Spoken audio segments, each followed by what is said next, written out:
Assalamualaikum warahmatullahi wabarakatuh. Kembali lagi di Indo Visual Channel guys. Pada kesempatan kali ini kita akan membahas pertanyaan malaikat mungkar nangkir di alam kubur, yang jawabannya sesuai dengan amal perbuatan. Bismillahirrahmanirrahim. Alhamdulillahirrabbilalamin. Wassalatu wassalamu ala asrofil anbiya'i wal mursalin wa ala alihi washabihi ajmain. Amma ba'd. Segala puji bagi Allah Tuhan semesta alam. Rahmat dan keselamatan semoga terlimpah atas paling mulianya Nabi dan Rasul, juga atas keluarga dan para sahabat, serta kepada yang mengikuti mereka dalam kebenaran sampai hari kiamat adapun setelahnya. Pertama-tama, marilah kita semua panjatkan puji syukur kehadiran Allah Subhanahu wa Ta'ala telah melimpahkan rahmatnya pada kita semua. Kita bersyukur dapat beraktivitas setiap harinya dengan nikmat kesehatan yang masih diberikan oleh Allah Subhanahu wa Ta'ala. Tak lupa pula salawat dan salam semoga tercurah pada junjungan kita Nabi besar Muhammad SAW, serta kepada keluarga dan sahabat-sahabatnya yang mulia. Setiap malaikat memiliki tugas masing-masing. Demikian halnya malaikat mungkar dan malaikat nakir. Keduanya dimiliki tugas untuk bertanya pada orang yang telah meninggal dunia. Pertanyaan ini diajukan sebelum roh manusia memasuki dalam alam akhirat. Siapapun tidak luput dari pertanyaan dua malaikat ini.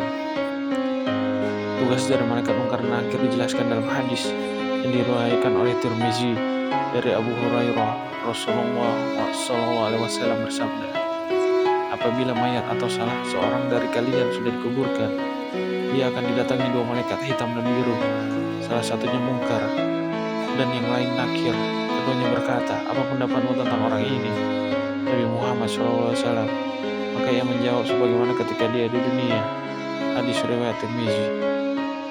Mengutip dari buku At-Tazakirah jilid 1, Bekal menghadapi kehidupan abadi oleh Imam Syamsuddin Al-Qurtubi, dijelaskan bahwa sebelumnya bertemu dengan malaikat mungkar dan nakir, seorang akan diminta untuk mencatat amal perbuatannya.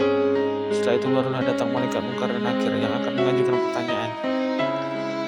Dalam kitab Kasyful Ulum Akhiro yang tertulis, Abu Hamid menyebutkan telah diriwayatkan dari Ibnu Mas'ud radhiyallahu anhu bahwa dia bertanya, ya Rasulullah, apa yang pertama kali dialami mayit apabila dia telah masuk kubur? Beliau menjawab, hai Ibnu Mas'ud, belum ada seorang pun yang bertanya padaku mengenai ini selain kamu. Yang pertama yang memanggil mayit itu adalah malaikat bernama Ruman. Dia memeriksa ke segala penjuru kubur. Maka katanya, hai hamba Allah, tulislah amalmu. Mayit itu menjawab, saya tidak punya tinta ataupun kertas.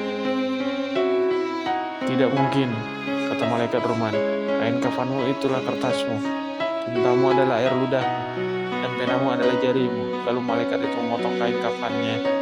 Kemudian mayit itu menulis, meskipun di dunia dia tidak bisa menulis. Dan ketika itulah dia ingat kebaikan-kebaikan dan keburukan-burukannya sendiri, bagaikan terjadi satu hari saja. Lalu malaikat melipat potongan kain itu dan menggantungkannya pada leher orang itu. Kemudian Rasulullah SAW mengucapkan firman Allah Subhanahu wa Ta'ala dalam Al-Quran surat Al-Isra ayat 13. Dan tiap-tiap manusia itu telah kami tetapkan amal perbuatannya, sebagaimana tetapnya kalung pada lehernya, dan kami keluarkan baginya pada hari kiamat sebuah kitab yang dijumpainya terbuka. Apa pertanyaan mungkar dan nakir hanya ditujukan pada umat Islam? Pertanyaan mungkar dan nakir ketika orang semua telah selesai menuliskan amal ibadahnya, maka dua malaikat penguji akan masuk ke dalam kubur.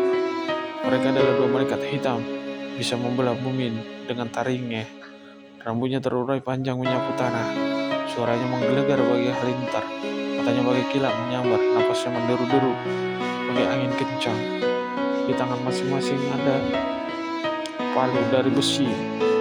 Andaikan semua jin dan manusia tergabung untuk mengangkat palu itu, mereka tak mampu mengangkatnya. Dan andaikan dihantamkannya pada gunung yang terbesar, maka hancur leburlah ia. Manakala nyawa seorang mayit melihat kedua malaikat itu, maka gemetar dan ia dan lari pontang-panting, lalu masuk ke dalam lubang hidung mayit. Maka mayit itu hidup mulai lagi dari bagian dadanya, seperti halnya ketika menjelang kematian, sementara dia belum bisa bergerak, hanya dapat mendengar dan melihat saja.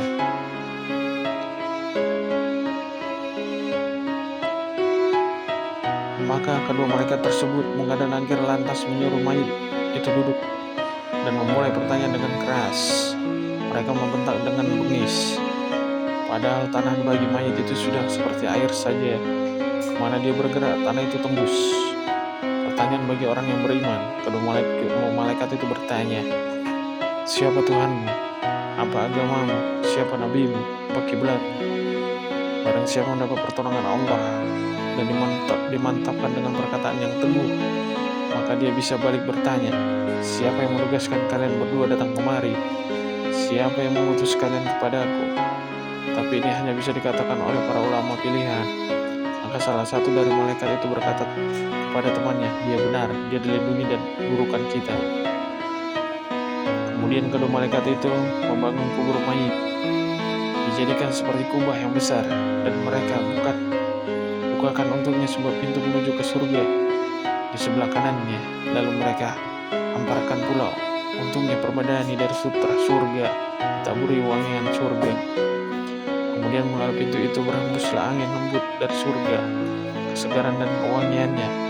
Setelah itu datanglah pada awalnya sendiri dalam rupa manusia yang paling dia sukai. Amal itu menghiburnya, mengajaknya bicara dan memenuhi cahaya dalam kuburnya. Oleh karenanya, mayit itu selalu gembira dan bahagia sepanjang umur dunia, sampai datangnya hari kiamat kelak. Bahkan dia bertanya-tanya kapankah datangnya kiamat, karena tidak ada yang lebih dia sukai selain datangnya kiamat. Dan di bawah para ulama adalah kedudukan orang mukmin yang beramal kebaikan. Hanya saja dia tidak punya ilmu apapun dan tidak tahu seluk-beluk alam malaikat. Amalnya datang menemuinya setelah perginya malaikat Rahman dalam rupa yang paling indah, baunya harum dan pakaiannya indah. Amal itu berkata kepadanya, tidakkah kamu mengenalku? Mayit itu balik berkata, siapakah kamu yang Allah karuniakan kepadaku dalam kesendirianku? Dia jawab, aku adalah amal baikmu, jangan sedih dan jangan takut. Sebentar lagi malaikat mungkar mangkir akan datang kepadamu, maka jangan kaget. Lalu amal itu mengajarinya bagaimana berhujah. Dan tatkala mayit itu dalam keadaan demikian, tiba-tiba dia bentak oleh kedua malaikat itu dan disuruhnya duduk seraya menyampaikan pertanyaan yang sama, yakni, siapa Tuhanmu? Apa agamamu? Siapa nabimu? Apa kiblatmu? Maka mayit orang beriman itu menjawab, Allah Tuhanku, Muhammad nabiku, Al-Quran pimpinanku, Ka'bah kiblatku, Ibrahim bapakku. Agamanya adalah agamaku tanpa kesulitan. Maka kedua malaikat itu berkata, kamu benar. Lalu keduanya memperlakukan mayit itu seperti kepada orang yang pertama tadi. Hanya saja kali ini kedua malaikat itu memperlihatkan tempat yang sedianya untuk orang itu di neraka, sehingga dia bisa melihat ular-ularnya, kalajengkingnya, rantai-rantainya, belenggu-belenggunya, air panasnya, dan semua kesusahan yang ada di sana, seperti nanah, campur darah, dan buah jagung. Oleh karena itu, dia terkejut, namun kedua malaikat itu segera berkata, tidak usah khawatir, tempatmu ini adalah diganti oleh Allah Subhanahu wa Ta'ala untukmu dengan tempat lain di surga. Tentu saja mayit itu senang sekali, dan kedua malaikat kemudian menutup pintu neraka darinya. Dan selanjutnya dia tidak tahu berapa bulan, tahun, atau abad yang dilewatinya. Pertanyaan bagi orang yang ragu dan kebenaran Islam di antara manusia yang menghambat oleh pertanyaan-pertanyaan yang harus dijawab. Jika akidahnya menyimpang, dia tidak mau mengucapkan Allah Tuhanku, tapi yang dia ucapkan justru kalimat-kalimat lain, maka dua malaikat itu mengkarongkan akan memukulnya dengan suatu pukulan yang membuat kuburnya melakukan api, kemudian padam untuk beberapa hari, lalu menyala lagi. Demikian seterusnya sepanjang umur dunia. Dan di antara manusia ada lagi yang kesulitan dan berat sekali mengucapkan Islam agamaku, karena ada keraguan yang selama ini terpendam dalam hatinya, atau dia termakan godaan menjelang matinya. Maka kedua malaikat itu memukulnya dengan suatu pukulan yang membuat kuburnya itu meluapkan api seperti yang pertama tadi. Dan di antara lagi ada yang kesulitan mengucapkan Al-Quran kitabku karena dulu dia membacanya, tapi tidak mengambil pelajaran darinya dan tidak melaksanakan perintahnya serta tidak meninggalkan larangannya. Seumur hidupnya tidak pernah terkesan sedikit pun oleh Al-Quran untuk melakukan kebaikan. Oleh karena itu dia berlakuan seperti kedua orang tadi. Dan ada lagi kesulitan mengucapkan Nabi Muhammad karena dia telah melupakan sunnah-sunnahnya. Ada lagi yang kesulitan mengucapkan Ka'bah kiblatku karena kurang berhati-hati dengan dalam sholatnya, atau rusak wudhunya, atau suka menoleh kanan kiri dalam sholatnya, atau melakukan rukuk dan sujud tidak dengan semestinya.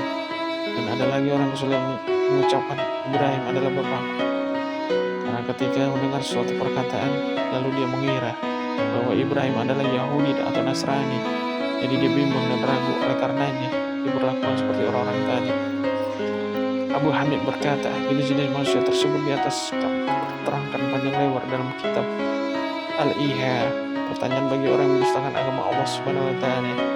Adapun terhadap orang jahat dan orang-orang yang mendustakan agama Allah Subhanahu wa taala, maka kedua malaikat itu berkata, siapa Tuhanmu? Maka dia jawab, tidak tahu. Kedua malaikat berkata, kamu tidak tahu dan tidak kenal.